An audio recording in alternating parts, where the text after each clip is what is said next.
അമ്മ പറഞ്ഞേ ഇപ്പം പഠിക്കണം, എന്നിട്ടൊരു ജോലി മേടിക്കണം. അത് കഴിഞ്ഞിട്ട് നമുക്ക് കല്യാണം നടത്താം. അച്ഛനും അമ്മയും തന്നെ ഈ കല്യാണം നടത്തി തരും. ഇപ്പൊ തന്നെ മോളൊന്ന് ഓർത്തു നോക്കിക്കേ.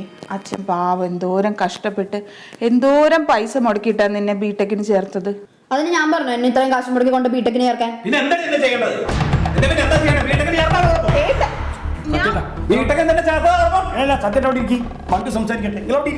അവൾ അനുസരിക്കും, നമ്മുടെ മോളല്ലേ. മോളെ ആദ്യം പഠിച്ച് ജോലിയൊക്കെ കിട്ടിയിട്ടാണ് കല്യാണം നടത്തേണ്ടത്. ആദ്യം കല്യാണം പിന്നെ ജോലി. എന്നോട് പ്യാരേട്ടൻ അങ്ങനെയാ പറഞ്ഞത്. പ്യാരേട്ടൻ പറഞ്ഞതാ ശരി. ചിക്കൻ മട്ടനും സൂപ്പും എല്ലാം കൊണ്ടൊക്കെ തീറ്റിക്ക് തിരിച്ച് തല നടക്കണം ശക്തി ഉണ്ടാവട്ടെ. എന്ത് നിങ്ങൾ എന്തിനാ എന്നെ മാത്രം കുറ്റം പറയണേ? നിങ്ങൾ എന്താ കാണിച്ചേ? ഒന്നേ ഉള്ളൂന്ന് പറഞ്ഞ തലയിൽ താഴ്ത്തി നോക്കാതെ കുഞ്ഞിന്റെ ഭക്ഷണം വെച്ചേക്കല്ലേ. നിങ്ങൾ രണ്ടുപേരും കൂടെ തല പിടിച്ചിട്ട് ഒരു കാര്യമില്ല. നിങ്ങൾ സമ്മതിച്ചാലും ഇല്ലെങ്കിലും ഞാൻ പ്യാരേട്ടനെ മാത്രം കല്യാണം കഴിക്കുള്ളൂ. അന്ന് നിന്നെ കൊല്ലൂടി.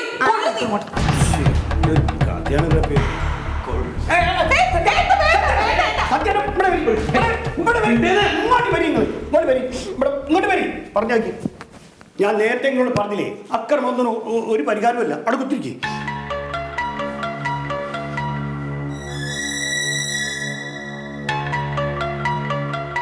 അതെ സത്യേട്ടാ, വണ്ടി അങ്ങോട്ട് വാ, ഇങ്ങോട്ട് വാ, ഇങ്ങോട്ട് നോക്കി. ഇങ്ങനത്തെ കാര്യങ്ങൾ ഇനി നമ്മൾ ഇടപെട്ടിട്ട് കാര്യമില്ല. ഇതിനൊക്കെ കുട്ടികൾക്ക് ഈ സ്നേഹത്തിൻ്റെ ഭാഷയിൽ വളരെ പഠിച്ച ആൾക്കാരുണ്ട്, ഡോക്ടർമാർ, കൗൺസിലിംഗ് കൊടുക്കുന്ന ആൾക്കാർ. ഓരോരുത്തർ കൊണ്ടുപോവുക, നിങ്ങളും പോവുക. ഇങ്ങനത്തെ കാര്യങ്ങൾക്ക് അവിടെ നിന്ന് പരിഹാരം ഉണ്ടാവുള്ളൂ. നാളെ തന്നെ അല്ലെങ്കിൽ ഇന്ന് വൈകുന്നേരം തന്നെ നിങ്ങൾ ഏതെങ്കിലും അങ്ങനത്തെ ഒരു ഡോക്ടറെ പോയി കാണി. കൗൺസിലിംഗ് ഡോക്ടർമാരുണ്ടാവും. അത് എങ്ങോട്ടെങ്കിലും പോണേ.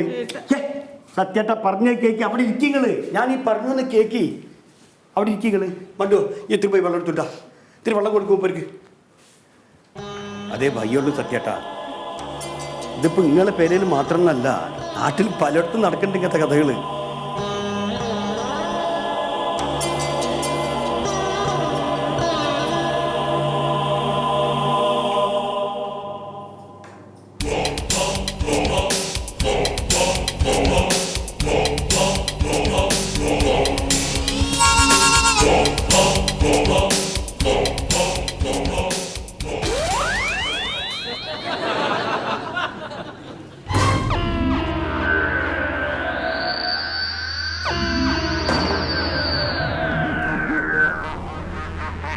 ഇനിയിപ്പോ അത് മാത്രല്ല സാറേ,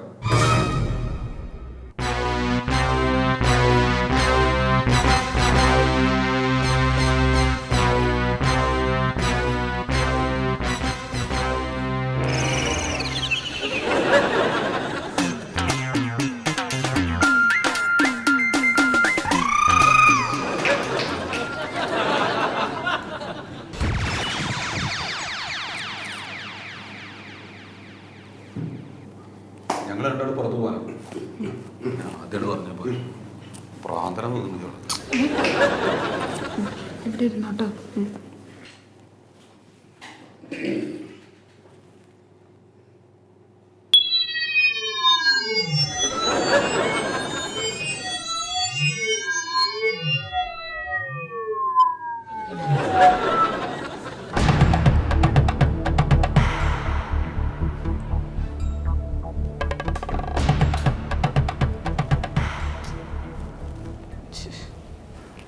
ഡോക്ടറെ, എനിക്ക് പ്യാരേട്ടനെ ഇഷ്ടമാണ്. ഞങ്ങൾക്ക് ഒന്നിച്ച് ജീവിക്കണം. ഡോക്ടർ അത് എങ്ങനെയെങ്കിലും അച്ഛനോടും അമ്മയോടും പറഞ്ഞ് പറ്റുമെങ്കിൽ ഞങ്ങളുടെ കല്യാണം ഒന്ന് നടത്തി തരണം. കുട്ടി പറയുന്നത് ഞാനൊരു ബ്രോക്കർ ആവണമെന്നാണോ? അല്ല, അങ്ങനെയല്ല. സി, മോളിപ്പോൾ പഠിക്കുകയാണ് അല്ലേ? ഈ പഠിത്തമൊക്കെ കഴിഞ്ഞ് നല്ലൊരു ജോലിയൊക്കെ കിട്ടിയിട്ട് കല്യാണത്തെക്കുറിച്ച് ആലോചിച്ചാൽ പോരെ? ജോലിയും പണമൊന്നും പ്രണയത്തെ ബാധിക്കില്ല സാർ. അത് അനശ്വരാണ്. ഇത് ഭ്രാന്താണ് കേട്ടോ, ഭ്രാന്ത്. മീൻസ് പ്രണയം തലയ്ക്ക് പിടിച്ചിട്ടുണ്ടാകുന്ന ഒരു ഭ്രാന്ത്. ഓക്കെ, എനിക്ക് മനസ്സിലാവുന്നുണ്ട്. നമ്മൾക്ക് ചില സാധനങ്ങളോട് ഒരു ഇഷ്ടം, ഒരു കൗതുകം കൊണ്ടുള്ളൊരു ഇഷ്ടം തോന്നിക്കഴിഞ്ഞാൽ അത് കൈ കിട്ടുന്നവരെ നമുക്ക് ആ കൗതുകം ഉണ്ടാവും. പക്ഷെ നമ്മുടെ കൈ കിട്ടിക്കഴിഞ്ഞാൽ ഉണ്ടല്ലോ, നമുക്കത് പോകും. പിന്നെ നമ്മളതിൻ്റെ തറയിലിടും. പറയുന്ന നമുക്ക് മനസ്സിലാവുന്നുണ്ടല്ലോ അല്ലേ? മനസ്സിലായി. Very good good good. മോൾ ഇത്ര പെട്ടെന്ന് ക്യാച്ച് ചെയ്യുമെന്ന് ഞാൻ വിചാരിച്ചില്ല കേട്ടോ. ഗുഡ്. സാർ എന്തൊക്കെ പറഞ്ഞാലും ഞാൻ പ്യാരിയേട്ടനെ കല്യാണം കഴിക്കുള്ളൂ. സാർ ഇപ്പം എന്നോട് ഈ പറഞ്ഞതില്ലേ, എൻ്റെ അച്ഛനോടും അമ്മയോടും പറഞ്ഞ് മനസ്സിലാക്കി കൊടുക്കാൻ പറ്റുമെങ്കിൽ സാർ അത് ചെയ്യും. സാർ പ്രേമത്തിന് ഭാവിയും ഭൂതവും ഒന്നുമില്ല. ഞങ്ങൾ വർത്തമാനത്തിലാണ് ജീവിക്കുന്നത്. ദേ ഈ വർത്താനം പറഞ്ഞ് കണ്ണും നോക്കിയിരുന്നാൽ വിശപ്പം മാറില്ല. വല്ലതും തിന്നും പിടിച്ചോ കിടക്കണ്ടേ കുട്ടിയെ? പ്യാരിയേട്ടൻ ജോലിക്ക് നോക്കോളൂ, എന്നെ പൊന്നു പോലെ നോക്കാമെന്ന് പറഞ്ഞിട്ടുണ്ട്. ഓക്കെ. അപ്പോൾ ഞങ്ങളുടെ ഈ മുത്തച്ഛന്മാരൊക്കെ പണ്ട് പറയുമായിരുന്നു, ചൊല്ലിക്കൊട് തല്ലിക്കൊട് തള്ളിക്കട. കുട്ടി ആ സ്റ്റേജിലാണ് കേട്ടോ. ശരി.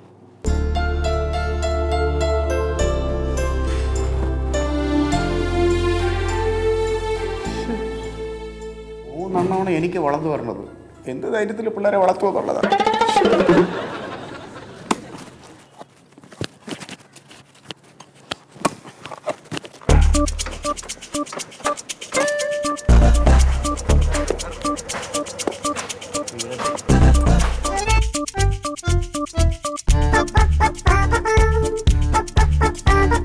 ഇറങ്ങാൻ പറ്റല്ലേ? ഞാൻ പിടിച്ചോളാം.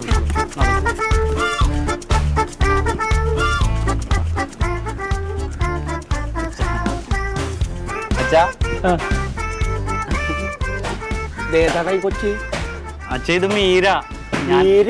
ഞാൻ അമ്മേനോട് പറഞ്ഞിട്ടുണ്ട് ഞാൻ കല്യാണം കഴിച്ച കുട്ടിയാണ്. വേണ്ട ആള് കൂതറാണ്. കല്യാണം കഴിക്കേ? ഞാൻ അമ്മനോട് എല്ലാം പറഞ്ഞിട്ടുണ്ടായില്ല. ഈ കൊച്ചിന്റെ വീട്ടുകാരെങ്ങാനും അന്വേഷിച്ചു വന്നാലടാ? അവരൊന്നും അന്വേഷിച്ചു വരൂല. അവളോട് എവിടെയെങ്കിലും പോയി തൊലയെന്നും പറഞ്ഞ് അവർ ഇറക്കി വിട്ടു. അവളെ എൻ്റെ അടുത്തോട്ട് വന്ന് ഞാനിങ്ങോട്ട് വിളിച്ചോണ്ട് വന്നു. ഈ വെറുതെ തോന്നിയാസം കാണിക്കാതെ കൊച്ചിനെ വീട്ടിൽ കൊണ്ടാക്കടാ. അച്ഛൻ വെറുതെ തമാശ പറയല്ല. ഞങ്ങൾ രജിസ്റ്റർ മാരേജ് കഴിച്ച് പിന്നെ എങ്ങനെ കൊണ്ടുപോയാക്കണ? എന്റെ കൊച്ച നീ നല്ലോണം ആലോചിച്ചിട്ടാണ് ഇവന്റെ കൂടെ ഇറങ്ങിപ്പോന്നത്. നല്ലോണം ആലോചിച്ചിട്ടാ. ഞാൻ മരണം വരെ പ്യാരിച്ചേട്ടൻ്റെ കൂടെ ആയിരിക്കും. പറഞ്ഞു കൊടുക്കുന്നു. ഈ പ്രായത്തിൽ എടുത്തു ചാടി വേണ്ടാത്ത പണിയൊന്നും കാണിക്കില്ല കൊച്ചെ. ഇവനെ കുറിച്ച് എല്ലാം അറിയോ എനക്ക്? അയ്യോ പിന്നെ ഇവ ഇട്ടേക്കണ ഈ പാന്റ് കണ്ട ഒരു ഒറ്റ എണ്ണ ഉള്ളൂ. ഇത് ഇവന്റെ ചേച്ചി മേടിച്ചു കൊടുത്താണ്. വെറുതെ ഒരു പണിയും തോരും ഇല്ലാണ്ട് നീ എങ്ങനെയാടാ ഇതിനെ കൊണ്ടുവന്ന് പോറ്റണത്? അതൊക്കെ ഞാൻ തീരുമാനിച്ചിട്ടുണ്ട് അച്ഛാ. എങ്ങനെ? ഞാൻ നാളത്തോട്ട് പണിക്ക് പോകും. എന്ത് പണിക്ക്? പെയിന്റ് പണിക്ക്. എടാ ആഴ്ചയിൽ എന്നേലും ഒരു ദിവസം പെയിന്റ് പണി ഉണ്ടായി കഴിഞ്ഞാൽ ഇതിന് നോക്കാൻ പറ്റുക? അച്ഛാ അതിന് ഞാനൊരു കാറ് ലോൺ എടുക്കും, എന്നിട്ട് ടാക്സി ഓടും. ഡ്രൈവിംഗ് അറിയാലോ എനിക്ക്. നീയേ ആ നിന്റെ ഈ ബൈക്കിന്റെ അടവടക്കാഞ്ഞിട്ട് ഇന്നലെ രണ്ടുപേരെ അന്വേഷിച്ചു വന്നേള്ളൂ. അതല്ലേ പറഞ്ഞ ഞാൻ നാളെ തൊട്ടാണ് ജീവിതം തുടങ്ങണേന്ന്. കുറച്ച് ഇവന്റെ വാക്ക് കേട്ട് ജീവിതം പാഴാക്കണ്ട. നീ വീട്ടിൽ ചെല്ലാൻ നോക്ക്. നീ അച്ഛനൊക്കെ പറയും. എങ്ങോട്ടാണ് പോണത്? അകത്തേക്ക്. അകത്ത് പോയിട്ട് എവിടെ കിടക്കാനാണ്? അച്ഛന്റെ കട്ടിലില്ലേ? അപ്പൊ ഞാൻ എവിടെ കിടക്കും? അച്ഛൻ ഈ കോലായിൽ എവിടെയെങ്കിലും കിടക്കും. വെറുതെ ഇന്ന് അതും പറഞ്ഞ് ശല്യം ഉണ്ടാക്കണ്ട. അല്ലടാ ഇന്ന് ഫസ്റ്റ് നൈറ്റ് ആണ്. അവിടെ നിന്ന് ഓല കീറിക്കോ. കേറി. അമ്മേ അമ്മേ